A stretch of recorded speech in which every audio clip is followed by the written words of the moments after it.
Hey there, and welcome back to Podcasting for Financial Professionals. I'm Virginia Elder, your host and founder of Podcast Abundance, the leading provider of podcast production services for business owners who want to get more visible, increase their authority, and generate real leads with podcasting.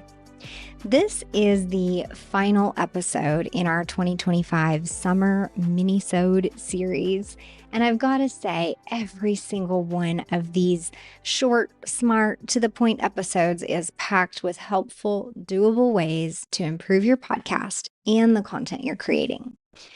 Today, we're pulling a clip from way back in the archives. Yes, another one. Over 60 episodes ago, when this show was still called Reaching Abundance. My guest was Stefanie Gonzales, the founder of Women's Wealth Effect.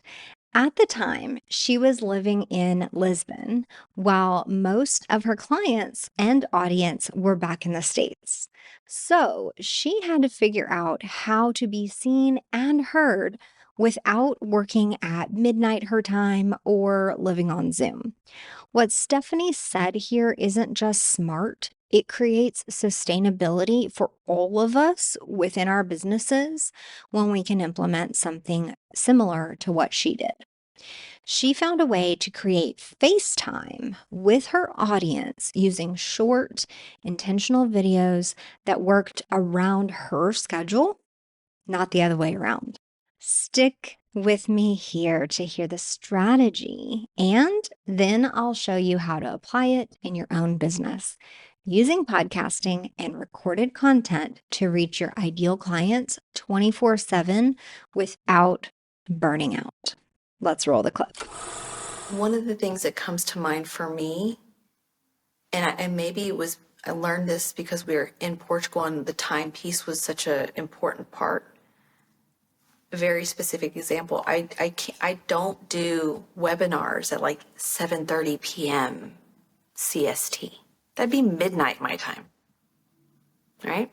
So if I can't do that, if I can't have my face live with people for an hour or 2 hours to have them get to know me even more, like and trust me even more, etc., I have to figure out how to get my personality, my perspective, my everything, right, in front of a client as much as possible.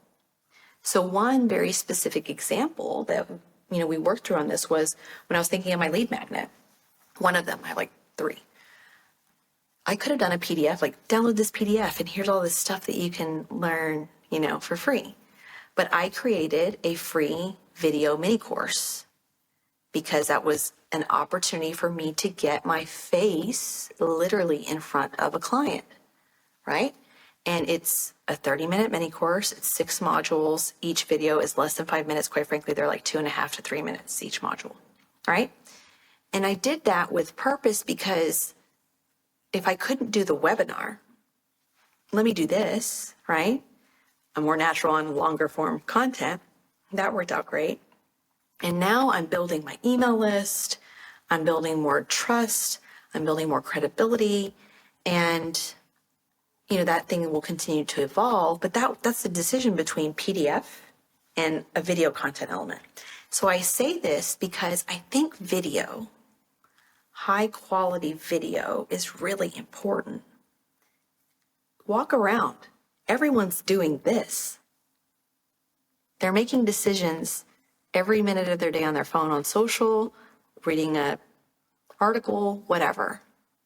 And the more that you can either get your face in front of people, real interaction, or give them different mediums too. Audio, the podcast piece is a big component of the strategy there, right? And even if you're doing podcasting, doing video with the podcasting, kill 2 birds with 1 stone, right? The way that we've created this space is we try to create it like you're in our living room. We're talking together. And I got a lot of feedback on that when I did my Career Effects series, where I would bring women to talk about their careers and their personal lives. And I had a couple instances where these women were in Lisbon, so I brought them to my apartment. And we set up the whole thing. And the feedback I would get from people was like, I love this format because I feel like I'm there with you guys in the conversation, right? So think about, obviously Oprah built a huge following, right? With just her talk show. How are you creating a space where people want to come, if you're using video, where people want to come and be in the room with you?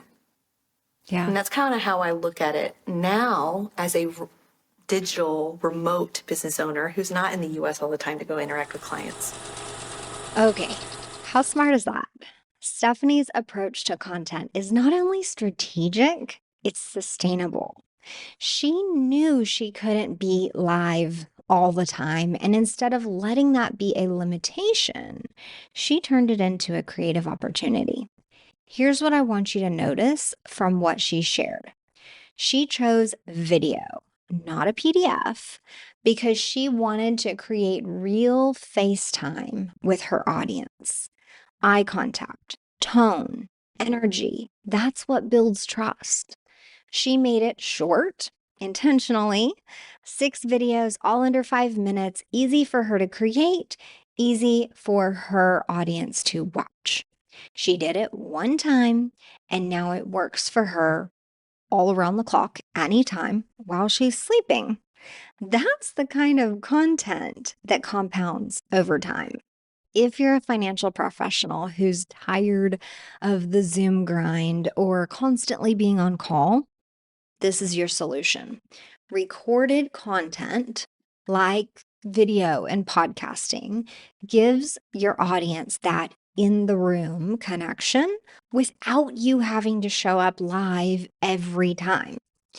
Let's explore how you can use this exact mindset to create content that builds trust, builds your list, and builds a sense of presence, even while you're offline. In fact, I'm helping a client do something very similar right now. She's been going live every single week. Wow. Inside her paid membership group for the past 8 months. No missed weeks, no skipped sessions, no breaks, even on vacation. It's been absolutely relentless. And recently, she's admitted she's exhausted. Here's the thing, her content is solid. Her members are loyal. They are paying to be a part of this membership. But the pressure to be live every single week is starting to cost her time, energy, and honestly, her creativity is slipping. So now we are shifting her approach.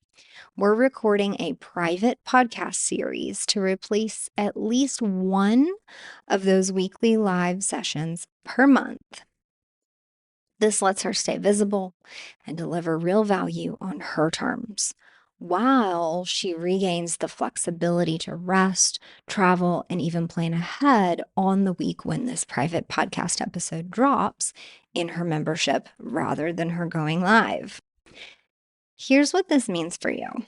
You don't have to be on all the time to show up for your audience. You don't have to wait for the perfect schedule match or burn the midnight oil to build trust. You can create intentional, evergreen content that works while you rest and still deepens the relationship with your ideal clients. Now, let's get into the actual data, why this works, and what the latest trends say about how modern consumers prefer to engage with content. Spoiler alert, it's not live events or PDFs. According to Deloitte's 2025 Digital Media Trends Report, the way people consume content has shifted hard toward creators and away from traditional formats. Here's what this means and why it applies to you. More than half of Gen Z and millennials say they feel a stronger personal connection to creators than to actors or TV personalities. So gone are the days where we wish we could be on TV and I wish I could be that celebrity, right? Their attraction now is to creators like you and I. These same groups, so Gen Zs and millennials, are spending over 50 minutes, 50, more per day on social media and user-generated content than they are on traditional entertainment. So way less TV and way more phones, basically. And here's the kicker. Digital entertainment options are expanding, but time and attention aren't. So the content that's relevant, flexible, and immediately accessible wins. No longer are people willing to wait for their weekly show at 7 p.m. on Wednesday so they can make sure they're on the couch at that time.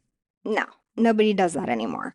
They want that on demand, immediate search, hit play, boom, I get to listen to what I want, flexibility. So, what does this have to do with your business, your podcast, and especially with what Stefanie did in her business by creating a video series lead magnet or mini course for her audience? Everything. Because podcasting or mini courses, especially when paired with video, is creator content. When you publish thoughtful, pre recorded segments, solo or with guests, your audience can see you, hear you, and build that relationship with you on their time. You're no longer limited by time zones, your energy levels, or even your calendar. And the beauty of it, every single piece that you publish becomes an asset. You can turn it into reels. You can turn it into an email. You can turn it into podcast episodes if that's not what you were initially creating. You can repurpose it into a blog post. It can be chopped up and cut into a video course. Every single piece of that then creates a deeper touch point with someone who might hire you. So one recording can turn into 10, 15, 20 things, and every single one of those things is a potential touch point with your face and your voice reaching a person. Now that you've heard what's possible, let's talk about how you can actually do this in your own business. Here are 3 practical steps to start creating face-to-camera, connection-rich content that works around the clock, not just when you're online. For one, you want to pick your primary platform. Like, what are you going to do? Are you going to create a free e-course like Stefanie did? That's basically is a lead magnet, but it also educates them and brings them into your business's ecosystem. Are you creating a podcast? Are you publishing on YouTube? Are these videos going to be inside your private membership that is building a paid community for you? Where is this going to go and what's it for? What's the purpose? You want to choose your platform that you want to build that connection on. So, for example, if you're already hosting a podcast, make sure you're recording in video. You're sitting in front of the mic anyways. Just get a camera in front of you and go ahead and capture that video. You add a 30-second intro before each episode where you speak directly into the camera, just like you would in a Zoom meeting with a client. That's where you establish your hook, who the episode is for, and why they want to stick around. The second step is to record a welcome series or a video lead magnet. Whatever it is that you're doing, you're going to record it. This is where Stefanie's strategy really shines. Instead of another boring PDF, recording a mini series or a 3-part welcome video as people are finding your business. Those are all going to be very helpful. Just like Stefanie said, keep each video under 5 minutes, record with a high quality camera, and walk your viewer through a small transformation or lesson that will lead them toward doing bigger business with you. It could even be a video on your intake page, for example. 3 things I wish every in parentheses, client, so financial professional knew before their first call. or before their discovery call. That could be what your initial video is about on your homepage. Every single one of these tactics allows viewers to meet you, doing the air quotes with my hand here. They get to meet you ahead of time. This reduces the scariness of interacting with someone they found online, and it makes you more relatable since they've already seen your face and heard your voice before. The third tip here is to batch your creation. I'm going to go out on a limb here and say, look at what I'm doing. I did my makeup, I did my hair, I've got a cute shirt on, I've got jewelry, I'm ready to go. So I am recording multiple pieces of video content today. And this is the same thing that I guide clients to do. So you're going to choose one recording day, have your outlines or scripts or everything prepared so that you know what you're talking about. You know the topic and the ideal audience, and all of your CTAs and interviews are scheduled ahead of time. And you're going to knock out 3 to 5 short videos in one sitting. Then from there, you've got all your recordings. Congratulations. Tomorrow you don't have to wear makeup, right? So then you're going to plug them into your email sequence, your podcast, your call booking sequence, or as bonus content inside your program. So you can use any of these examples that I've shared with you, either from my client or from Stefanie or from what I do, and implement that in your business and create these different video components in all of these areas so that your potential clients or someone who discovers you gets that FaceTime feel right away in your business. And remember, your voice, your face, your story, you don't have to be live to make an impact. So webinars are awesome, but pre-recorded content often delivers a more premium, refined experience because you've outlined it, scripted it, potentially edited it. And so it's a lot cleaner and clearer for that ideal person.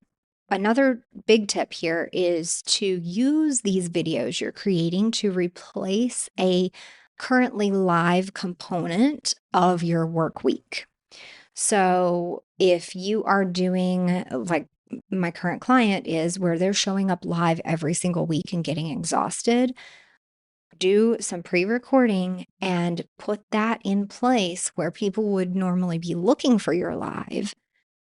But again, you can take that week off. So works beautifully and creates sustainability for you as the creator. So by doing this, you're not skipping or disregarding connection. You're just doing it on your terms. If realizing that there are components of your work day or your work week or your work month that are live and require your energy, time, and face on camera that could be replaced with recorded content, I hope this episode helped you breathe a little easier and helped you realize that you don't always have to be live or quote unquote on to be available and to establish connection with the people that you want to attract in your business. So I want you to take that relief and take action with it. The smartest way to track the ripple effects of any recorded content is with the podcast ROI tracker. It's a free tool I created to help you put real numbers on what you're building. Every speaking invite, referral, podcast guest request, backlink, or client that says, I found you through your podcast, that's ROI. And I want you to be able to see it and feel it and for it to be tangible on a spreadsheet. You're going to find the link to the ROI tracker on my website at podcastabundance.com/ROI-tracker. That link will be in the show notes for you to click on so you don't have to remember where the dashes and slashes go. I totally get it. So using that ROI tracker, though, consistently will help you make better decisions as your show and your business grow. So make sure you grab hold of that and you see all the opportunity you have in your business to track ROI because of one or two pieces of recorded content or 100 episodes later, right? So, huge thanks before we go to Stefanie Gonzales of Women's Wealth Effect for the mic drop moment that she provided at the beginning of this episode that inspired this quick little lesson for you today. Her full interview from back in 2024, when the show was still called Reaching Abundance, is linked in the show notes if you want to hear more of her story, her global perspective, and the way she's built a brand that's both grounded and magnetic. Whether this is the first minisode you've caught or the fourth, I hope this series has helped you see that long-term success in podcasting isn't just about flashy tricks. It's about structure, intention, sustainability. If you're ready to build a show that supports your goals, works with your energy, and grows your business 24/7, let's talk.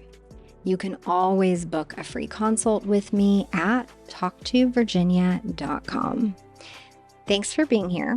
And hey, if you're listening after hours while your clients are sleeping, or maybe before they're even awake, just know your future clients might be doing the same thing with your podcast one day soon. Now that this mini-series is over, we're returning to an every other week cadence with fresh interviews and solo episodes like this one, sprinkled in here or there. I will see you again in 2 weeks. Take care.